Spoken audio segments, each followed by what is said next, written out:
Sometimes you want to flex your culinary muscle a little bit and show what's possible, what's capable of cooking over live fire, right? Reinventing the wheel.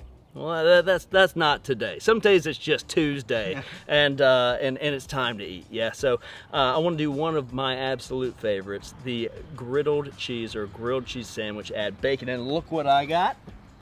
Oh, in the mail. Heyo. Heyo. So let's get into the action. Here we go. This is one of my favorite accessories out there on the Kamado Joe lineup. One of my favorite things about it is a 2-for-1. I'm a deal kind of guy. So this to me is a 2-for-1. Notice on this side, oh, it's so nice to see brand new. Yeah. Notice on this side we have rivets, right? So as you can imagine, as this gets hot, you're going to be putting nice grill marks on there. It's got a different heat signature than the other side, which is a flat top griddle, half moon, so it fits in your divide and conquer system. You can imagine having two of these and making a big old griddle face there. This is one of my favorite, most versatile pieces to use on the grill. It soaks up energy really well. If you put this under a microscope, it's peaks and valleys. I'm gonna install it now and let our 400-degree grill temperature kind of soak into this and come to temperature before we begin the recipe. Not a lot of moving parts with this. The bacon is obviously going to take the longest. So before that cast iron gets to 400 degrees, I want to go ahead and lay it on. And we're going to season this cast iron or cook with it for the first time with something fatty. And so bacon is just an obvious choice. And listen to that. I mean, that thing's been over the charcoal for only what, 2-3 minutes. And we've already got sizzle. Now, one of the other things I love that I'm seeing right now is just the grill estate, the size of this thing. I'm so used to working on the Classic, which is 18 inches in diameter. Here with 24 inches in diameter, I can do a lot on this surface. And also notice my grill setup. So I've got the cast iron griddle. We're already getting some sizzle here. It picks up that heat very fast. And then on this side, I'm semi-indirect. I've got a half moon deflector shield nested in the divide and conquer system, and then a grill grate at the very top. So if ever I'm feeling a little aggressive or things are getting out of control because all my charcoal is banked under here and this is getting hotter, hotter, and hotter, I can kind of push the pause button or slow things down by just easily transitioning it over here to my semi-indirect side. So a lot of control with the divide and conquer system using an accessory, a grill, a deflector shield, and a grill grate, a standard grill grate. That's a lot of bacon grease. Come on, I mean, this is pretty big bread, but I'm even hesitant to put the bread on there and to drink that up. That's a gut bomb waiting to happen, you know? And plus I gotta use butter. So we can use a little bit of a paper towel here. Your call, you can push some down in there. I'm not saying start a grease fire, but just soak up a little bit of that. And now we're gonna add a little bit of butter to it. So get rid of some fat so you can add some fats, pretty much what I'm saying, yeah. And I got some nice sourdough. So we're just gonna say, drink that up. I'm gonna build a little dam here and just let this bread soak it up. Now, before we put cheese on it, we're gonna flip it over with a little more. Yeah. Well, it's a nice way to make some crunch. Plus, look at this bacon. We've still got a little time before it's all the way finished. You can flip these as much as you want, just don't overcook them. So if I want to take a peek, I can do that. I can take a peek and say, hey, that's pretty, but I want it a little bit further, okay? Let's go ahead and flip this bacon again. And look at that, it's coming together nicely. And if things were happening different and this was crisping up too quick, guess what I'm gonna do? Move it over to the semi-indirect side. But this is looking stunning.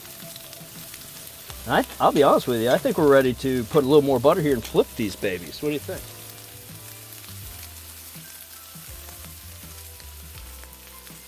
Oh yeah. And as soon as we flip, we're putting that cheese on. Look at that. Yes. Scoot you on over. Let's top with some mozzarella cheese. I like the mozzarella because it's an easily meltable cheese. It's got a good amount of salt content to it, and then I'm going to top it off with some 4 blend cheese, Mexican, and we want about half a cup, maybe even a little more than half a cup per piece of bread It's gonna be nice and cheesy. Cheesy. Well, it is a grilled cheese, you know? And then we want to season. Everybody always forgets to season their grilled cheese. I'm going to use a little Lane's Barbecue SPG. Let's go ahead and put 2 pieces here and 2 pieces, I don't know, who wants it? 2 pieces there. Those would be our 2 bottom pieces. And now let's close the dome and let that radiant heat from the dome begin to help melt some of this cheese. Again, if we thought we were going to be a little aggressive, we could take this now and move it over to that semi-indirect side so we're not directly on a plate that is seeing direct heat. And I think that's a pretty good idea. Come here, you.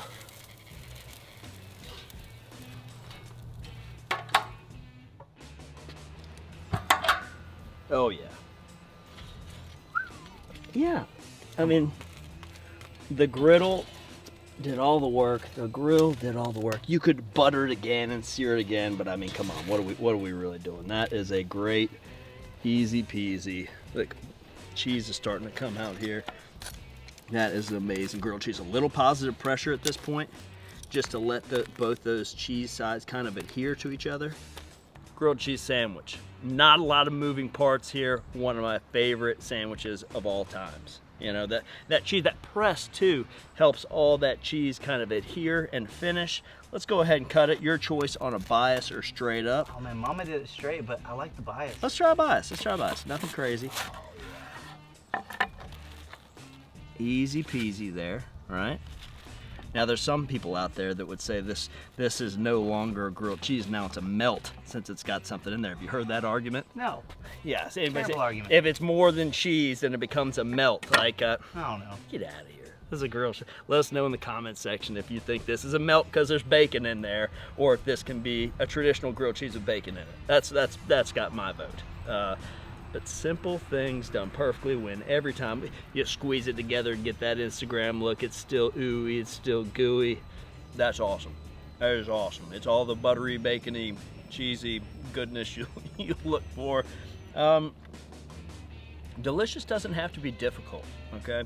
And with the use of an accessory in the divide and conquer system, we can kind of sportify lunch or dinner and make it a lot of fun for the whole family.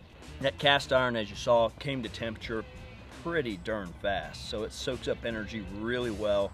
And I love the Big Joe griddle, where you just have so much room to play around from north, south, east, west. We were able to just move around things and make it our own culinary jungle gym.